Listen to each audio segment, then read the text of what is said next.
Un ejército maléfico guiado por un demonio de nombre Belial emprende una guerra contra la humanidad. Este ejército combatirá en varias batallas, que culminarán en una guerra mundial. ¿Intervendrá Dios o se sumirá la especie humana en la noche eterna? Plan de batalla Armagedón. Durante miles de años, profetas de todo el mundo han augurado el fin de los días. Más de uno sugiere que el apocalipsis se acerca rápidamente. A esta convergencia teórica de profecías sobre el día del juicio final con los acontecimientos actuales, nosotros la llamamos el efecto Nostradamus. ¿Cómo empezará el final?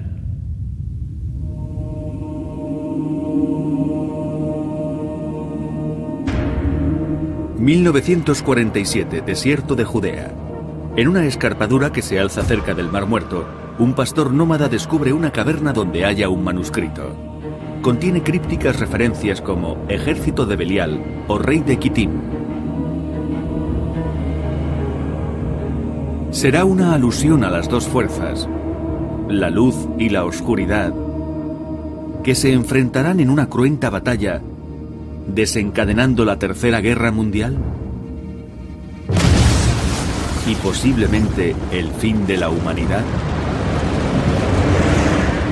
Entre los muchos textos del Mar Muerto se encuentra el llamado manuscrito de la guerra, que profetiza el juicio final.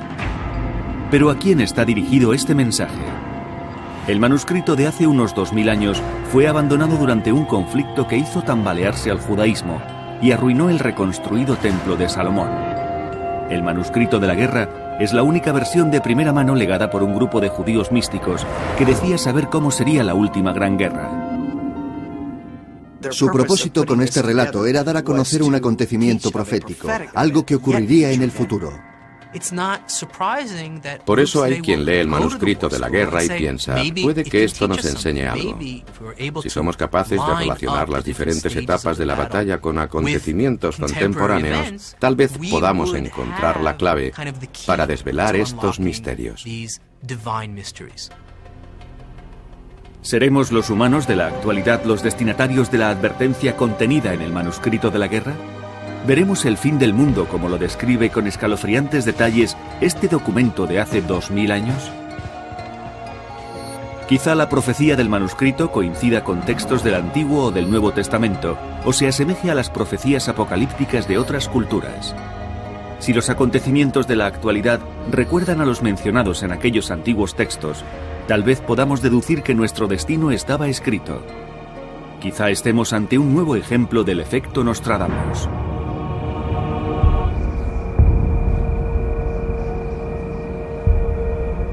Para investigar la posible relación del manuscrito de la guerra con los acontecimientos de la actualidad, hay que remontarse a los orígenes de los textos del Mar Muerto y preguntarse por su hallazgo en el desierto de Judea.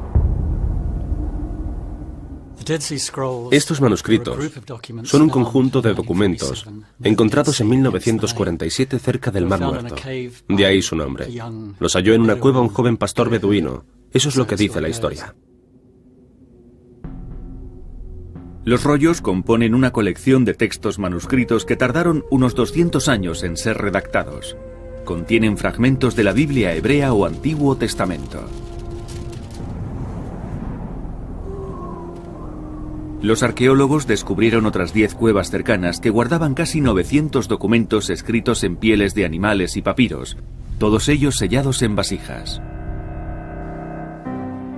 La importancia de estos textos radica en que suponen una aproximación a las fuentes originales de la Biblia hebrea. Cuando estudiamos, por ejemplo, los orígenes del cristianismo, tratamos con traducciones de los evangelios, con textos manipulados. No contamos con una versión noble de la historia, sino con una interpretación. Los manuscritos del Mar Muerto proceden directamente de la fuente creadora, de quienes los escribieron, y por eso nos ofrecen un vínculo directo con sus creencias y, en cierto modo, con su historia. Escritos quizá entre el año 170 a.C. y el 68 después de Cristo, se cree que los rollos son el legado de una secta judía asentada cerca de Qumran, una meseta del desierto de Judea a orillas del Mar Muerto, 20 kilómetros al este de Jerusalén. Es la secta de los esenios.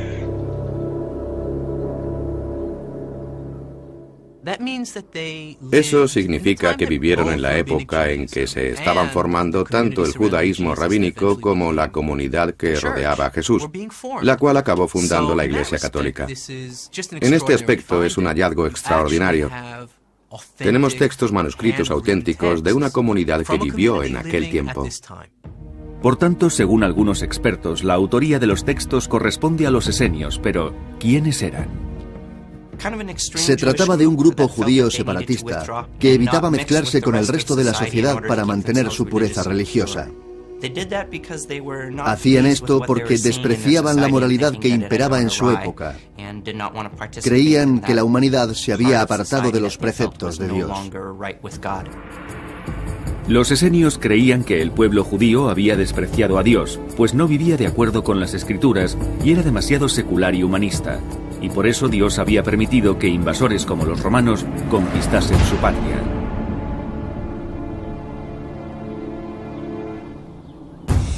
Los esenios estaban dirigidos por un líder, al que llamaban maestro de rectitud. Se supone que era el guía espiritual del grupo. Era un líder carismático al que Dios había otorgado la capacidad de interpretar correctamente las Escrituras, y los fieles aceptaban sus interpretaciones. Algunos historiadores creen que este maestro de rectitud era miembro de los saduceos, una estirpe sacerdotal que fue derrocada en tiempos de los romanos. Se especula con que los esenios quizá consideraran a los saduceos como los verdaderos sacerdotes del Sagrado Templo de Jerusalén. Aunque parece que los esenios llevaban una vida tranquila, hay quienes les atribuyen un culto por lo apocalíptico. Generalmente se cree que los esenios eran amantes de la paz, reservados, apolíticos y dados a la meditación, pero no eran así quienes escribieron los rollos del Mar Muerto. Hay que definirlos por lo que dicen los manuscritos, y los manuscritos no son pacíficos, no son textos de meditación, son apocalípticos, militantes y agresivos.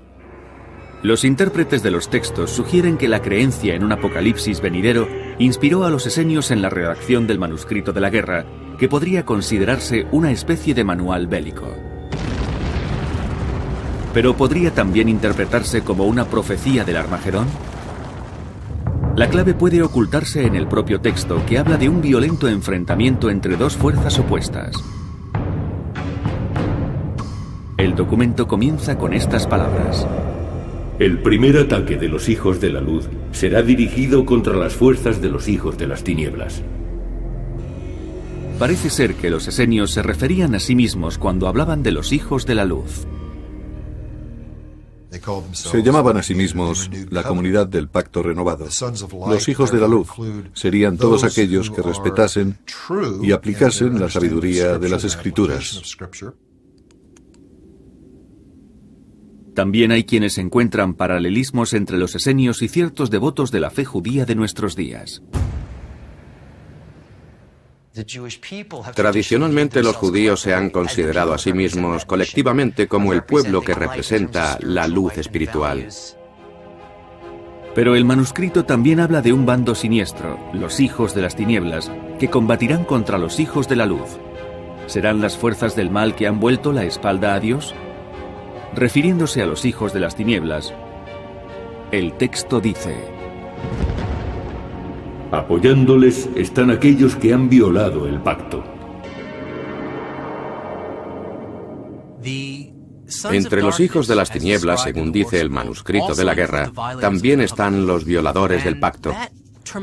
Y esta terminología nos revela un aspecto muy interesante de esta visión apocalíptica de la que hablamos, y es que si hay enemigos exteriores, también los hay interiores.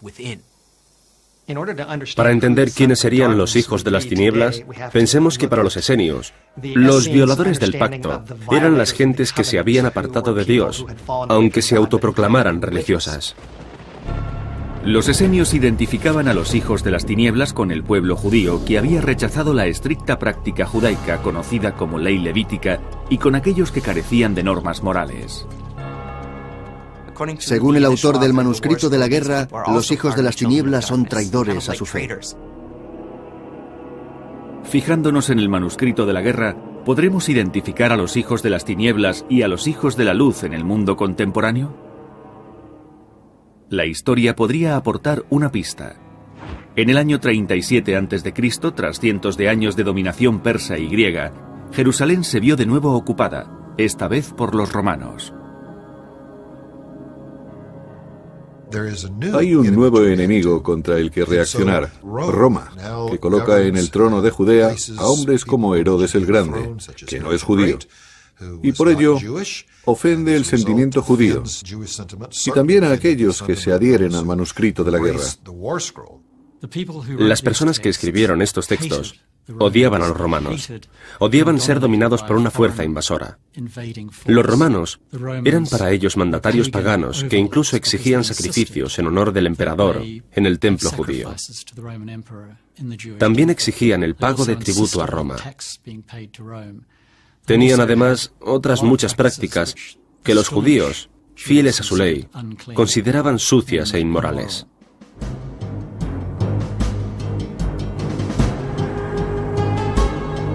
En el año 66 después de Cristo, grupos militantes judíos se alzaron contra los romanos, pero fueron sometidos. 4 años más tarde, su recinto sagrado, el reconstruido templo de Salomón, fue derribado. Según algunos historiadores, los romanos, en plena destrucción de Jerusalén, penetraron en la región del Mar Muerto. Los romanos acabaron conquistando la región donde se toparon con algunos grupos beligerantes o militaristas. Entre ellos se encontraba aquel al que se le atribuyen los famosos manuscritos del Mar Muerto. Antes de encontrarse con su destino final, los esenios dejaron una tétrica profecía sobre la aniquilación de la humanidad. Hay quienes se han dedicado a buscar semejanzas entre la violencia sufrida por los esenios y las calamidades de nuestro tiempo, y fijan la vista en Oriente Próximo. ¿Será esta la zona cero del Apocalipsis?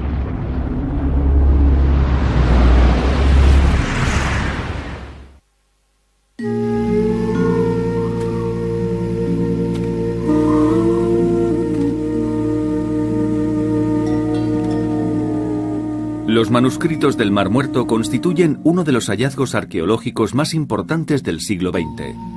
En uno de esos antiguos textos se profetiza una última batalla entre el bien y el mal, entre la luz y las tinieblas.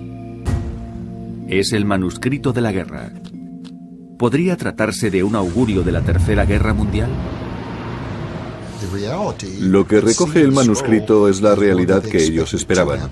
Si creemos en el texto, dada su relación con el Antiguo Testamento, entonces quizá también debamos creer que se cumplirá. Según ciertos expertos, estos rollos, 900 en total, describen la época de violencia que los esenios vivieron bajo la dominación romana. Los historiadores señalan que las legiones romanas solían actuar motivadas por su propia codicia y por la de sus gobernantes en Roma. La codicia es hoy también el motor de infinidad de actos. El poderoso desea dinero. La razón última de conseguir dinero es acceder al poder. Poder y dinero van siempre de la mano y junto a ellos los hijos de las tinieblas.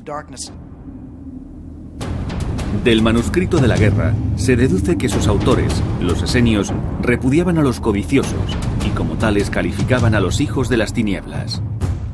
Porque son una congregación de malvados. Su fuerza es como el humo que se disipa. Toda criatura codiciosa se marchitará rápidamente como una flor en tiempo de cosecha. El manuscrito de la guerra sugiere que los hijos de las tinieblas, enemigos de la gente de bien, carecen de reglas morales y se guían por la codicia. Según el texto, el líder inmoral y codicioso del ejército del mal tiene un nombre: Belial. Maldito sea Belial por sus pérfidas intenciones, y maldito por su censurable imperio. Y maldito el espíritu de sus huestes por sus malvados propósitos.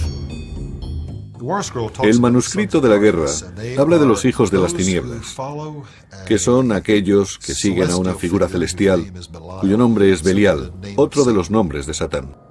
Belial significa diablo. En el cristianismo, el judaísmo y el islam hay varios términos recurrentes, entre ellos Satán y Belial. Belial es una contracción de dos palabras hebreas, Beli y Yaal. Beli-Yaal, que nosotros pronunciamos Belial. Beli significa desperdiciar o agotar algo, es decir, tomarlo, absorberlo, gastarlo, consumirlo. Yaal significa beneficio. ¿Es esta otra relación directa entre la vida de la antigüedad y la vida actual? Aquellos que están implicados en la manipulación del dinero, aquellos que abusan de los demás, políticos corruptos, grandes financieros que se aprovechan de los pobres para enriquecerse, todos ellos pueden ser legítimamente clasificados como hijos de las tinieblas, pues infringen la ley de Dios, tratan de enriquecerse a costa de los demás. Los hijos de las tinieblas podrían ser entonces los grandes avaros de hoy en día, los que controlan las finanzas y han provocado la situación actual. El mal se presenta bajo muchas formas.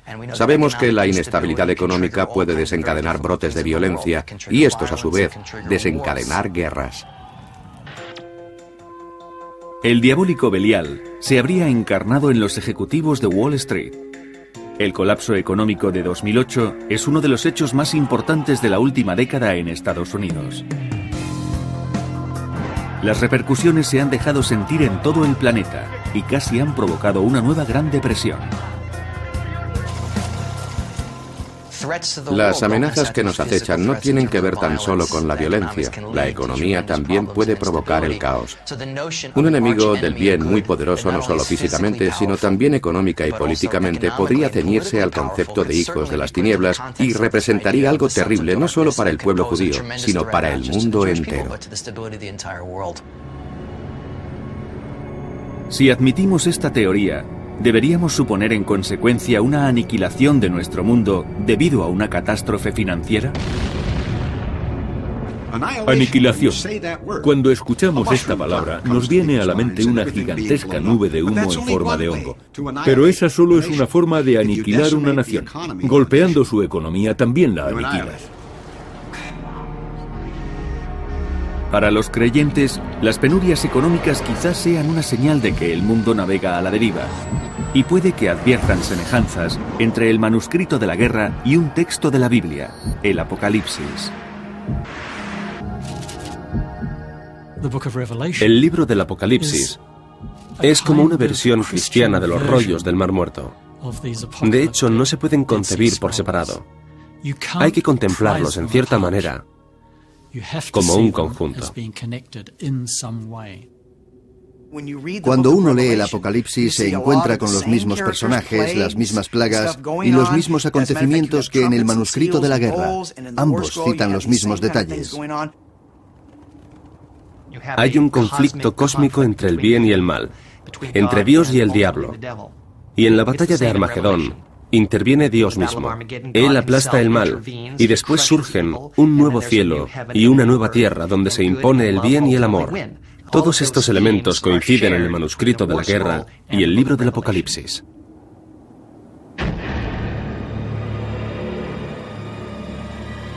Algunos eruditos también encuentran coincidencias entre el manuscrito de la guerra y las profecías del juicio final, descritas en la Biblia hebrea o Antiguo Testamento. Hay secciones del libro de Daniel y del libro de Zacarías que hablan de batallas. En concreto, en el libro de Daniel se dice que en los últimos días el arcángel Miguel se unirá a Israel y combatirá a sus enemigos. Esta misma idea se repite en el manuscrito de la guerra, donde se cuenta que los ángeles combatirán en una batalla celestial unidos a los hijos de la luz. Algunos dudan de la conexión entre tales textos. No hay relación directa entre el Armagedón y el manuscrito de la guerra. Simplemente ambos son fruto de una época de opresión religiosa.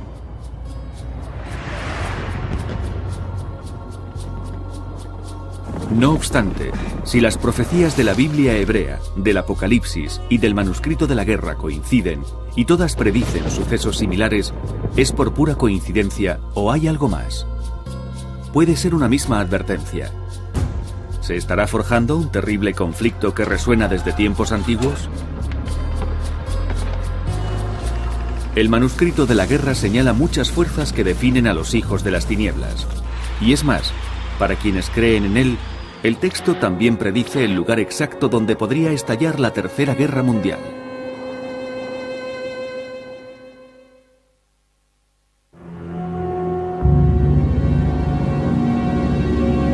El manuscrito de la guerra.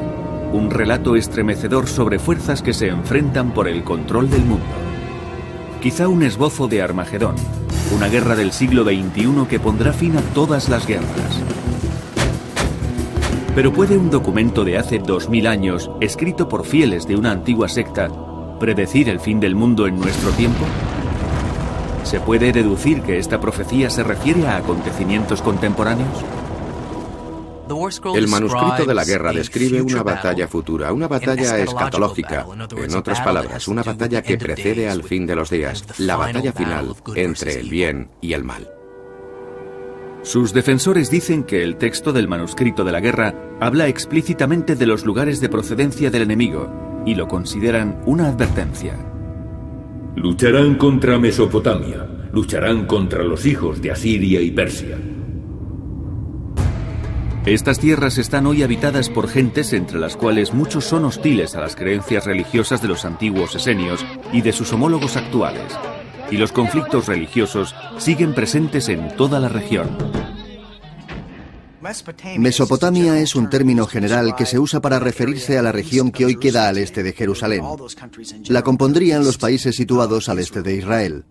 Por supuesto, Asiria es Irak y Persia es el actual Irán.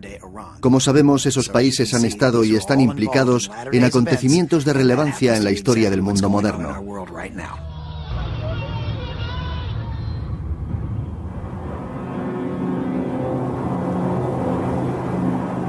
¿Habitan en esa zona los hijos de las tinieblas del pasado, del presente y del futuro? ¿Qué tienen que ver las gentes que antaño poblaban esa región del mundo con las de ahora? Además de no saber con certeza a qué zonas alude la profecía, la realidad geopolítica del mundo actual es muy diferente de la de los tiempos bíblicos. Predijo la profecía del manuscrito de la guerra que el apocalipsis tendría lugar en esta misma región, una zona en la que cristianos, judíos y musulmanes han mantenido disputas durante más de 2000 años. Oriente Próximo es la cuna de la civilización y siempre ha sido el epicentro de conflictos entre diferentes culturas.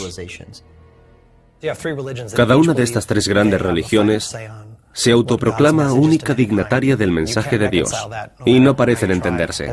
Es más, dos de ellas están abiertamente enfrentadas en Oriente Próximo.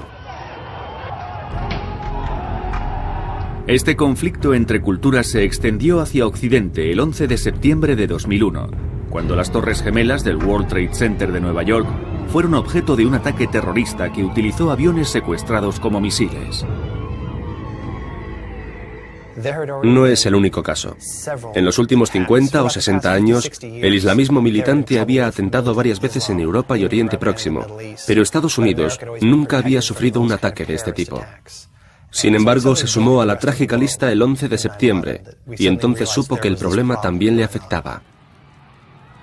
Ningún país había experimentado nada semejante al 11S, ni siquiera Israel, que llevaba sufriendo el terrorismo desde su nacimiento. Nunca se habían dado 3000 víctimas en un solo atentado, el cual además destruyó unos edificios simbólicos y causó cuantiosos daños. Después de los ataques del 11 de septiembre, Estados Unidos abrió sendos frentes en Oriente Medio y Oriente Próximo, comenzando las guerras de Afganistán e Irak, las cuales se han ido extendiendo a regiones cercanas. Hay varios conflictos desarrollándose simultáneamente en Oriente Medio y Oriente Próximo. Varios frentes abiertos en busca de poder y control sobre la zona. La antigua confrontación entre Irán e Irak ha acabado con Irán convertido en una superpotencia en la región. Eso podría provocar un desequilibrio de fuerzas en la misma y quizá desembocar en una carrera armamentística a nivel internacional. Irán, asentado sobre la antigua Persia del manuscrito de la guerra, ha sido el epicentro de numerosos conflictos en el Golfo Pérsico. Tiene un gobierno ultraconservador y activamente hostil hacia el Estado de Israel. Irán desempeña hoy un papel muy significativo en Oriente Próximo y la perspectiva de que pudiera desarrollar armas nucleares pone a otros países árabes en una situación comprometida. Quienes creen en la profecía sugieren que no es una mera coincidencia que los territorios mencionados en el manuscrito de la guerra, Asiria, Persia y más ampliamente Mesopotamia, sean hoy centro de conflictos. Los mismos devotos de la profecía que deducen tales coincidencias también ven signos evidentes de que Satán ronda por el tumultuoso Oriente Próximo. Durante toda la historia, se ha dado el eterno enfrentamiento entre los que intentan ocupar, conquistar y controlar y los que tratan de defender su independencia. Y parece claro que ese conflicto perdura. Para otros, el conflicto religioso, en particular en Tierra Santa, es un aspecto desalentador pero típico de la condición humana.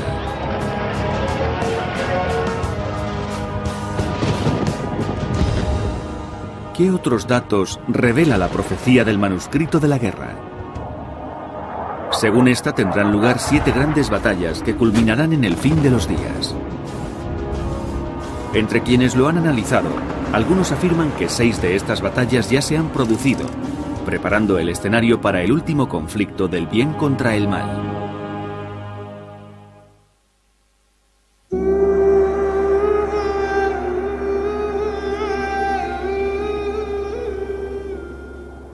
Los manuscritos del Mar Muerto son los únicos textos conocidos de la antigua biblioteca de una apocalíptica secta judía, los esenios. Uno en particular, el manuscrito de la guerra, es considerado por los expertos como una versión de Armagedón. Algunos creen incluso que su mensaje puede relacionarse con acontecimientos actuales. Este manuscrito forma parte de una perspectiva más amplia sobre el Apocalipsis, dentro de la visión de los antiguos judíos sobre el desarrollo de la historia, y en la que se apoya el cristianismo. La clave es la cronología. Los esenios parecían convencidos de que vivirían para el Apocalipsis. Pero la creencia judía comúnmente aceptada hablaba de un periodo de 6000 años entre Adán, el primer hombre, y el advenimiento de un Mesías y el Armagedón. Por entonces, la mayoría de los judíos pensaban que discurrirían tan solo 4000 años hasta el Armagedón. ¿Manejaban los esenios una cronología diferente, elaborada tal vez por uno de sus maestros?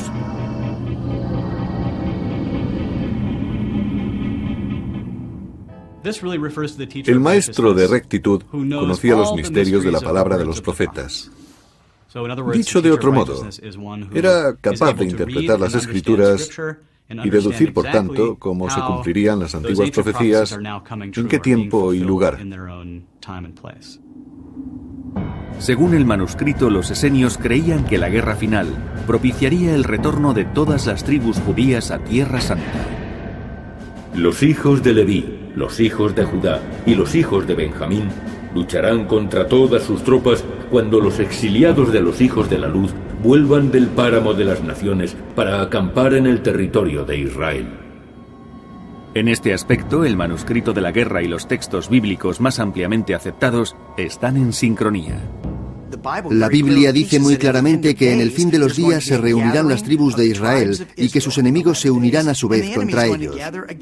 En el siglo I a.C. no había 12 tribus de Israel dispersas por las tierras de Judea. Solo pervivían las 3 consideradas como los hijos de la luz, es decir, las de Leví, Judá y Benjamín. Si el manuscrito de la guerra está en lo cierto, su predicción referente al retorno del pueblo judío a Israel está en la misma línea que los textos apocalípticos de la Biblia. Los creyentes señalan 2 acontecimientos del siglo XX que verifican la profecía del retorno del pueblo judío. En 1917, Gran Bretaña tomó el control de Palestina. En la Declaración Balfour, invitó a los judíos de todo el mundo a que volviesen a Israel. Para muchos fundamentalistas cristianos, esto marcó el comienzo de los últimos días o del juicio final, según la Biblia.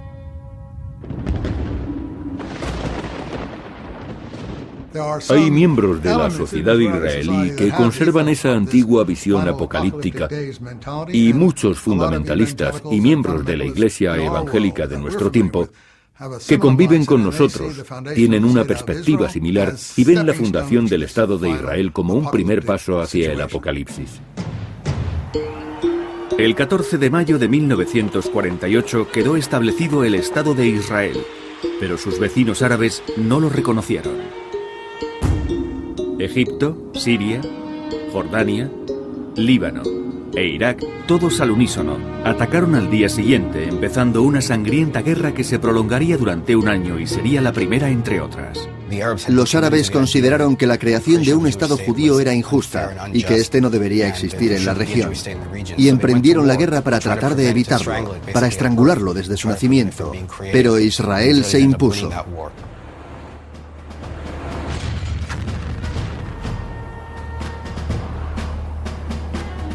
Según ciertas opiniones, así empezaba a cumplirse la profecía del manuscrito de la guerra, que habla de 6 batallas en las que combaten los hijos de la luz y los hijos de las tinieblas antes del enfrentamiento final.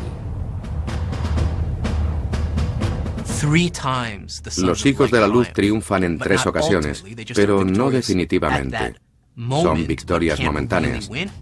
En otras 3 ocasiones vencen los hijos de las tinieblas, pero tampoco logran la victoria definitiva. La guerra árabe-israelí de 1948 ¿podría haber sido la primera de esas batallas? Los que creen en esta teoría indican que en el manuscrito de la guerra se predicen otras 4 guerras entre árabes e israelíes. Pero ¿y los antiguos esenios? Según parece, la antigua secta consideró su propia desaparición como la primera batalla entre la luz y las tinieblas. Está claro que quienes escribieron los rollos suponían que aquellos hechos podían cumplirse en un futuro próximo, pues eran perseguidos por los romanos. Los escépticos de la profecía sugieren que los esenios sencillamente predecían su propia caída y no la de futuras generaciones. Estos grupos apocalípticos instigaron a la rebelión contra Roma durante el siglo I después de Cristo, y efectivamente se inició una guerra terrible contra el imperio en el año 66. Los grupos apocalípticos, y entre ellos los esenios, fueron completamente aplastados. Los que no murieron huyeron a Egipto, donde fueron capturados y torturados hasta la muerte. Otros fueron llevados por los romanos a los circos de la costa de Palestina o incluso de Roma, donde murieron. Fueron completamente exterminados. Si aceptamos que 6 de las 7 batallas mencionadas en el manuscrito de la guerra quizá hayan ocurrido ya, ¿cuándo y contra quién podría tener lugar la batalla final?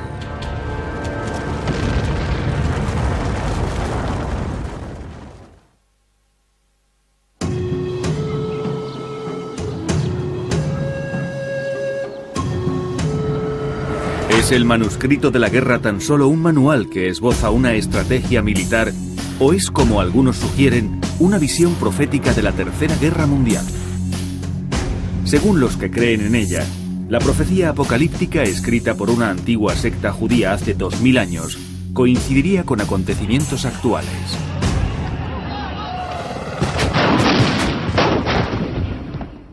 El supuesto final resultaría algo muy doloroso y nadie puede estar seguro de quiénes vivirían para verlo. La experiencia sería espeluznante. Curiosamente, podemos afirmar que los motivos que llevaron a aquellos hombres a escribir el manuscrito de la guerra son muy similares a los motivos de quienes hoy piensan que la batalla de Armagedón será inminente en Oriente Próximo. Y eso debe considerarse peligroso, porque nuestro sistema de creencias afecta a nuestro comportamiento. Y si creemos que algo es verdad, que algo va a ocurrir, hay posibilidades de que hagamos que de una u otra manera ocurra. Los autores del manuscrito de la guerra, los esenios, creían que en el futuro estallaría una guerra en la que los inmorales y quienes habían dado la espalda a Dios serían guiados por el demonio Belial. Algunas interpretaciones del mismo manuscrito señalan que los hijos de la luz y los hijos de las tinieblas no han dejado de combatir desde la época de Jesucristo.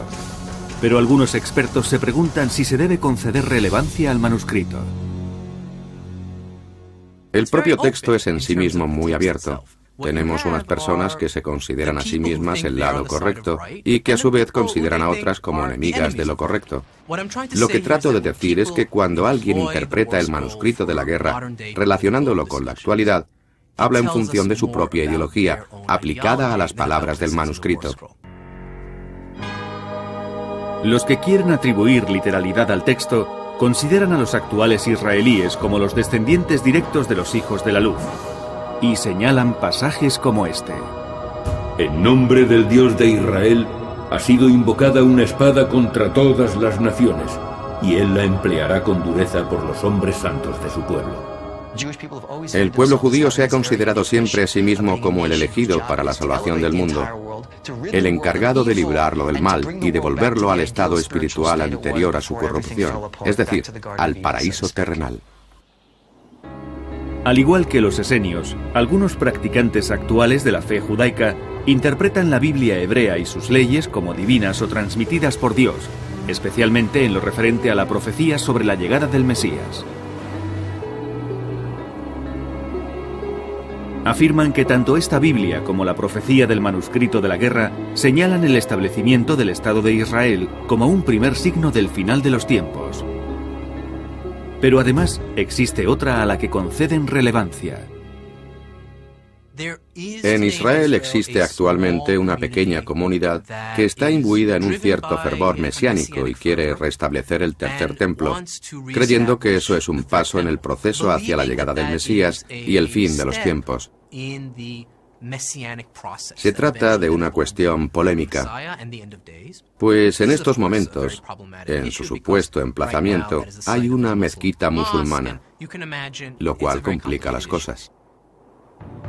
Hace 2500 años el templo de Salomón se alzaba sobre el lugar más sagrado de todo el judaísmo, el monte del templo en Jerusalén.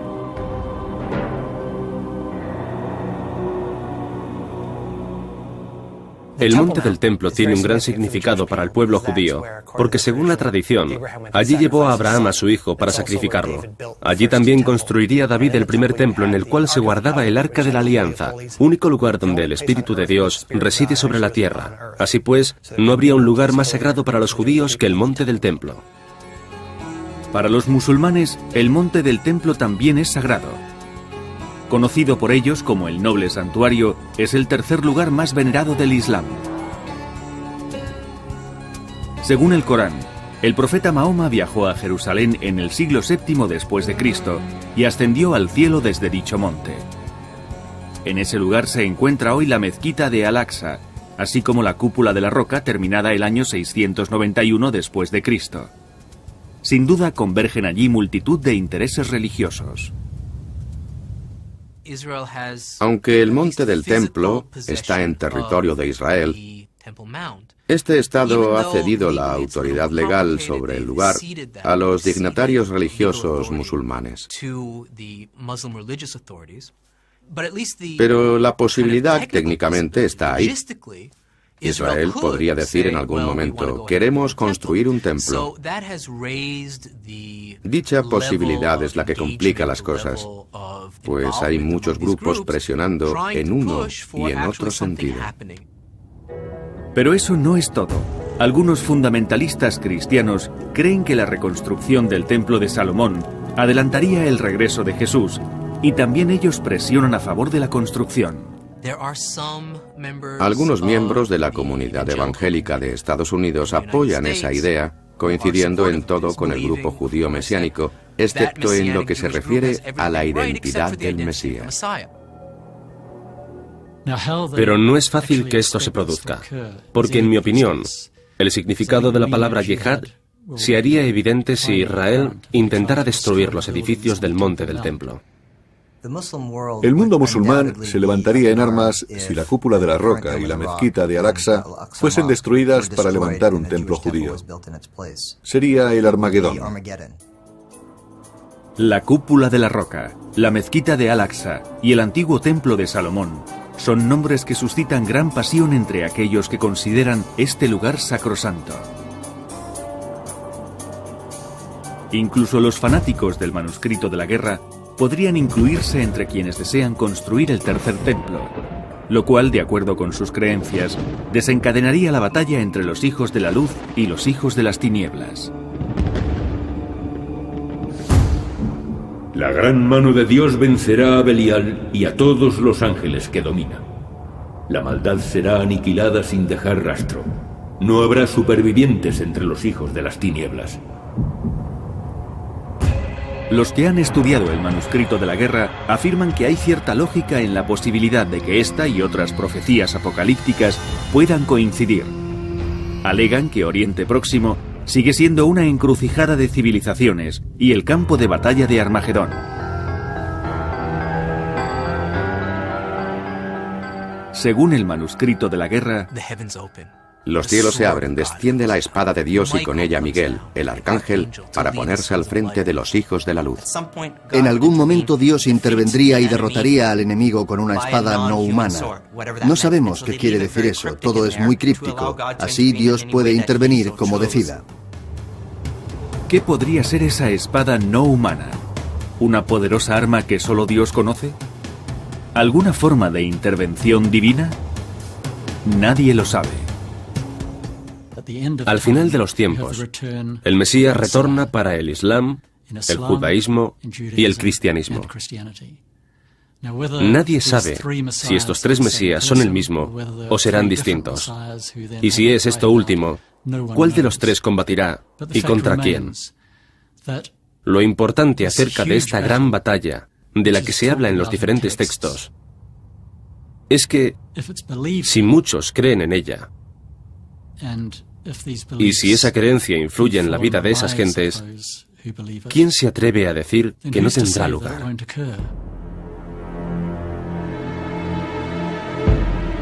Por ahora, ignoramos si el futuro está escrito. Quizás se oculte en un pergamino curtido por 2000 años de desierto y olvido. La humanidad se debate ante su destino, un día más, o acaso el último. Nuestras respuestas quedan envueltas en el misterio del efecto Nostradamus.